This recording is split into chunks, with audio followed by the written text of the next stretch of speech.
Guys, আজকের এই ভিডিওতে মেসেঞ্জারের অসাধারণ একটি সেটিংস শেখাবো যা এর আগে আপনারা কখনো দেখেননি। সেজন্য চলে যাবেন মেসেঞ্জার অ্যাপসটির ভিতরে। এখানে আসার পর দেখেন আমি একজনের সাথে চ্যাট করতেছি। তো এখান থেকে আমি যদি ওনাকে একটি ফটো পাঠাতে চাই, তো সেই জন্য নিচের দিকে এই গ্যালারি আইকনে এটার উপর একটা ক্লিক করলাম। ক্লিক করার পর গ্যালারিটা শো করবো।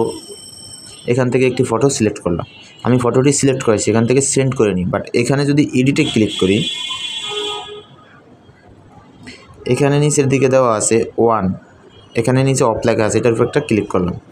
ক্লিক করার পর এখানে ভিউ ওয়ান্স লেখা উঠেছে। এবার এখান থেকে সেন্ডে ক্লিক করে দিলাম। ব্যাস, এবার দেখতে পাচ্ছেন এখানে 1 পাশে ফটো লেখা। ঠিক এভাবেই ওনার কাছে যাবে 1 ফটো লেখা। তো উনি এটা ক্লিক করলে ফটোটি একবারই দেখতে পাবে। একবার দেখার পরেই ফটোটি ডিলিট হয়ে যাবে। উনি কোনো প্রকারের ফটোটি ডাউনলোড করতে পারবে না, স্ক্রিন রেকর্ড করতে পারবে না, স্ক্রিনশটও নিতে পারবে না। একবার দেখার পরে জাস্ট এটা ফিনিশ হয়ে যাবে। তো এটা অসাধারণ একটি সেটিংস, এটা এর আগে কিন্তু কখনো দেখেননি।